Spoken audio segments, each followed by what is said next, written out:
आर्सेनियस try oxide. हम आज बात करने जा रहे हैं आर्सेनिक ट्राई ऑक्साइड के बारे में। ये बेसिकली मेजर एक्यूट पॉइजन है जो कि हम लोग जो है रोडेंटिसाइड्स के तौर पर इस्तेमाल करते हैं ताकि जो है रोडेंट्स को या रैट को किल किया जा सके। अगर हम लोग इसकी अपीयरेंस की बात करें ना, अपीयरेंस कैसी है, तो ये फ्री फ्लोइंग पाउडर है जिसके अंदर कलरिंग मैटर जो है वो शामिल होता है। ये फेयरली सॉल्युबल होता है डाइजेस्टिव जूसेस में। इसका no taste and no smell, ना तो इसका कोई जायका होता है और ना ही इसकी कोई स्मेल होती है। ये किस फॉर्म में होता है जी?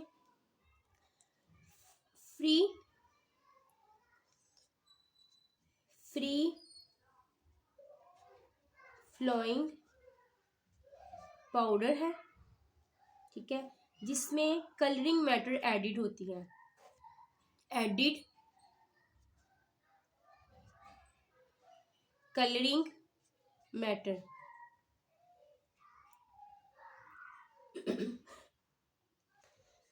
soluble होता है। It is soluble, fairly soluble in digestive juices, fairly soluble in digestive juices।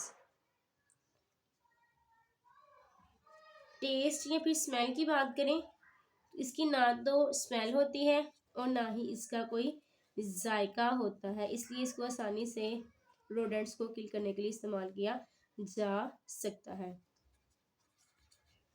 No smell no test, ना तो स्मेल है और ना ही टेस्ट है। जो आर्सेनिक ट्राइऑक्साइड या फिर जिसको आर्सेनियस ऑक्साइड कंपाउंड्स कहते हैं, इसको रोडेंट रैट्स को कंट्रोल करने के लिए इस्तेमाल किया जाता था। लेकिन अब जबकि मौजूदा दौर में बहुत ज़्यादा इफेक्टिव टॉक्सिकेंट्स जो है ना मौजूद हैं और इसकी जो है ना रिस्ट्रिक्शन के ये इम्पोज हो जाता है इसके यूटिलाइजेशन में, तो इसलिए जो है ना ये बहुत ही कम इस्तेमाल हो रहा है। उसकी रीज़न मैंने ये बताई है कि इफेक्टिव टॉक्सिकेंट्स जो है ना वो यूटिलाइज हो रहे हैं रिसेंट ईयर्स में। इसके इफेक्टिवनेस जो है ना against rats, arsenic is always high dangerous in man and other mammals and birds. ये क्या है? हाईली डेंजरस है,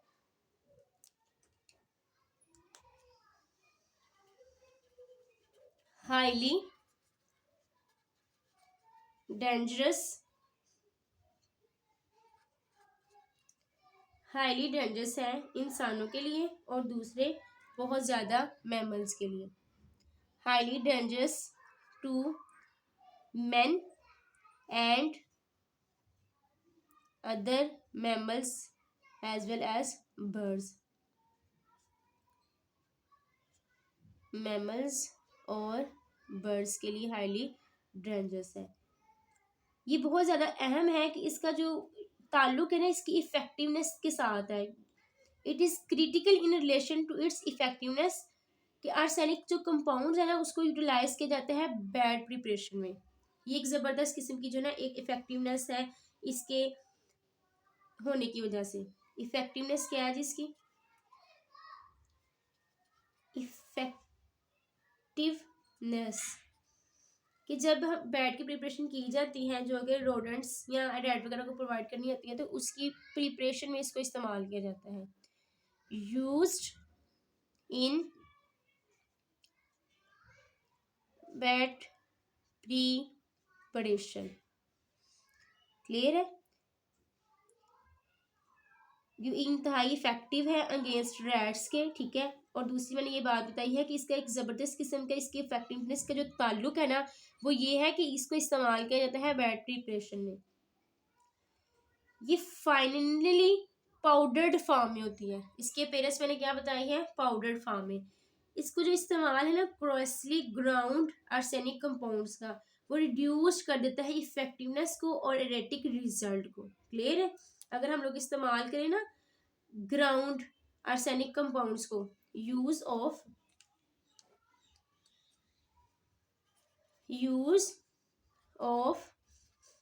दानेदार, अगर हम लोग इसको इस्तेमाल करें हमने कहा कि फ्री फ्लोइंग पाउडर की फॉर्म में होती है और इसको बैड प्रिपरेशन में किस इस्तेमाल में लाया जाता है? Ground arsenic compounds. अगर हम लोग इसका इस्तेमाल किस फॉर्म में करें, कोरेसली ग्राउंड आर्सेनिक कंपाउंड्स का इस्तेमाल करें, तो इसकी वजह से क्या होगा जी, इसकी वजह से ये डिसएडवांटेज होगा कि इसकी जो है ना रिड्यूस्ड होगी इफेक्टिवनेस। किस फॉर्म में? रिड्यूस्ड इफेक्टिवनेस, रिड्यूस्ड इफेक्टिवनेस, और इसके साथ साथ इसका जो है ना इरेटिक रिजल्ट्स, ये जो है ना वो बेहतरीन फॉर्म में हम लोग को नजर नहीं आएगा। अगर मैं ह्यूमंस की बात करूँ ना, तो उसमें जो है ना 1 मिलीग्राम आर्सेनिक ऑक्साइड जो है ना वो जबरदस्त किस्म की जो है वो अलामात शो कर सकते हैं, खास तौर पर ससेप्टेबल पर्सन में। अगर हम लोग इसकी बात करें, ह्यूमंस की बात करें, ह्यूमंस लिटिल कम से कम 1 मिलीग्राम अगर हम लोग जो है आर्सेनिक कंपाउंड का इस्तेमाल कर दें तो वो क्या शो करेगा? Serious symptoms. क्लियर है? और ये उस फॉर्म में होगा जब कोई भी ससेप्टेबल पर्सन होगा। फेटल डोज की बात करें तो उसकी जो मिकदार है, फेटल डोज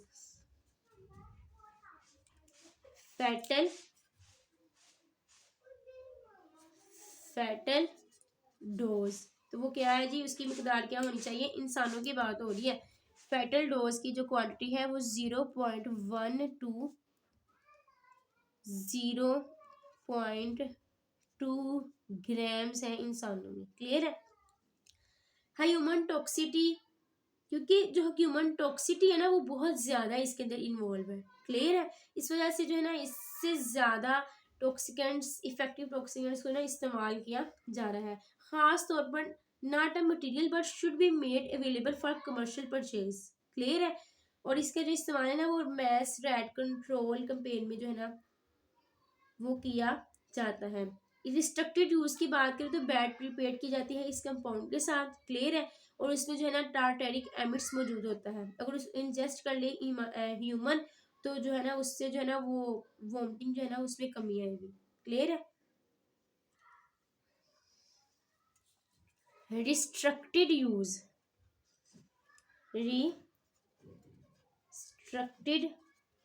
यूज, अगर हम लोग बैड को प्रीपेड करें इस कंपाउंड के साथ, उसमें क्या इन्वॉल्व होगी? Tartar amidst. अगर इसको जो है इंजेस्ट कर ले ह्यूमन तो वो रिड्यूस करेगा वोमिटिंग को। क्लियर है? प्रैक्टिकली हम लोग बात करें तो सारे के सारे जो आर्सेनिक कंपाउंड्स होते हैं ना वो टॉक्सिक होते हैं, वो एब्जॉर्ब हो जाते हैं एलिमेंट्री ट्रैक के जरिए। एब्जॉर्प्शन की बात करें, एब्जॉर्प्शन की बात करें तो बेसिकली क्या आ जाता है जी इसमें, ये एब्जॉर्ब हो जाता है, एब्जॉर्ब्ड थ्रू एलिमेंट्री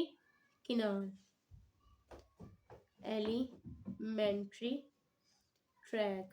क्लियर है? आर्सेनिक डिफ्यूज कर जाती है, आर्सेनिक के जो वेपर्स हैं वो क्या कर जाते हैं? डिफ्यूज कर जाते हैं पल्मोनरी सैक के जरिए। वेपर्स ऑफ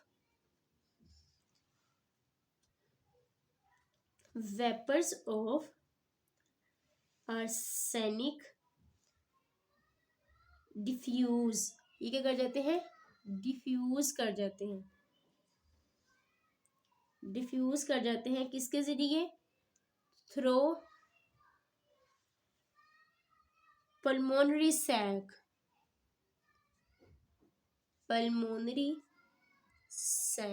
क्लियर है? सेप्टम्स की बात करें ना, एक्यूट पॉइजनिंग, तो वो बहुत कम डेवलप होता है, यहाँ तक कि 30 मिनट से इससे ज़्यादा घंटे हो जाए इंजेक्शन ऑफ पॉइजन को। क्लियर है। सिम्टम्स की अगर हम लोग बात करें तो वो पॉइजन के इंजेस्ट होने के 30 मिनट्स या उसके कई घंटों बाद जो है ना इसकी अलामत शो होती है। अर्ली फीलिंग की बात करें ना हम लोग, सिम्टम्स देखें हम लोग,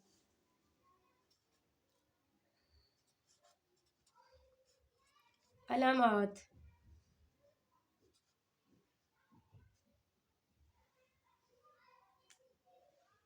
तो इसमें हमारे पास क्या आ जाता है जी, dryness, dryness and irritation of the mouth, mouth as well as throat, गले में और माउथ में क्या हो जाती है, इरिटेशन पैदा होती है।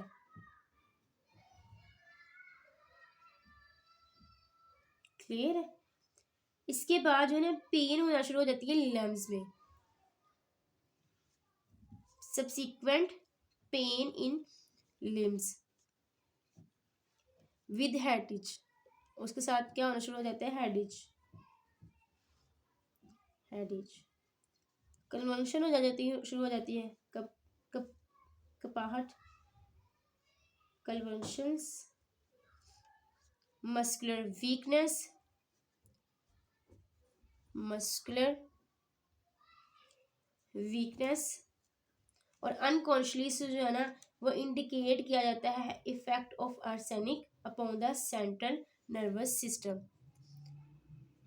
Unconsciousness, unconsciousness indicate the effect of arsenic upon the central nervous system। Death जो है ना, अगर हम लोग डेथ की बात करें, डेथ, डेथ तो जब सर्कुलेटरी कोलैप्स होने की वजह से डेथ हो जाती है और इसके साथ डिहाइड्रेशन और हेपेटिक फेलियर, मजीद ये कि टॉक्सिक इंसेफेलाइटिस ज़्यादा केसेस में जो है ना वो होता है। क्या हो जाता है जी, डेथ किस केस में होती है, circulatory, circulatory collapse, dehydration, hepatic failure, या फिर जहरीला किस्म का ना टॉक्सिक इंसेफेलाइटिस, मोस्ट केसेस में जो है ना वो अपेयर होता है, मोस्ट केसेस। क्लियर है।